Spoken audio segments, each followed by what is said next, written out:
தைப்பூச திருநாள்ங்கிறது என்ன அப்படின்னா, இயற்கையின் அடிப்படையில அது எப்படி நம்ம மக்கள் நினைவு கூறுறாங்க அப்படின்னா, பூச நட்சத்திரத்துல தை மாசம் வரக்கூடிய அந்த பூச நட்சத்திரத்துல பௌர்ணமி என்னைக்கு வருதோ அதுதான் வந்து தைப்பூச நாள். இப்படிதான் வந்து அவங்க கணக்கெடுப்பாங்க. பூச நட்சத்திரம் வந்துரும் தை மாசம்.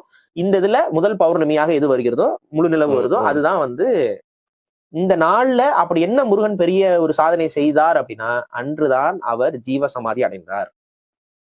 முருகன் முழுமையான முக்தி அடைஞ்சு இந்த உலகத்தில இருந்து, இந்த மனித உடலிலிருந்து இறை உடலாக, ஒளி உடலாக மாறிய நாள் என்பது அந்த நாள். புரியுதுங்களா? சோ இதுதான். இந்த இதை நினைவு கூறும் விதமாகத்தான் இதே மண்ணில் தோன்றிய மற்றொரு பேர் ஆத்மாவாக இருந்த வள்ளலாருக்கும் தைப்பூசம் சிறந்த நாள். வழிபடக்கூடியவங்களுக்கு இந்த தைப்பூச நாள் வந்து எவ்வளவு முக்கியமானதுன்னு போய் கேளுங்க. சோ வள்ளலாரும் தைப்பூச நாள்ல தான் வந்து ஜீவசமாதி அடைஞ்சாரா? வள்ளலாருக்கு தெரிந்திருக்கு முருகன் என்ன நாள்ல, இது அவங்க சூஸ் பண்ணி வர்றதுதான். இந்த ஜீவசமாதி அடையிறதுங்கிறது எந்த நாள்ல நம்ம ஜீவசமாதி ஆகணும்ங்கிறது அவங்க முடிவு பண்றதுதான்.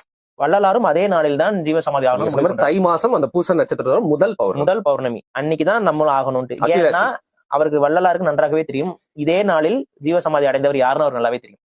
அதன் அடிப்படையில தான் அவரும் இந்த நாள்ல ஆகிறார். சோ முருகன் இந்த உலகத்தில் இருந்து இறைவனாக முழுமையாக மாறிய நாள். அதான் முருகன் வந்து அவருடைய உடலில் இருந்து தன்னுடைய அந்த உயிர் என்ற இதை பிரிச்சு முழுமையாக இறைவன் அப்படிங்கிற அந்த இடத்துக்கு போய் இன்னைக்கு இறைவனாக நமக்கு அருள் பாலிக்கக்கூடிய இடத்துக்கு மாறி இருக்கிற நாள் தைப்பூச நாள்.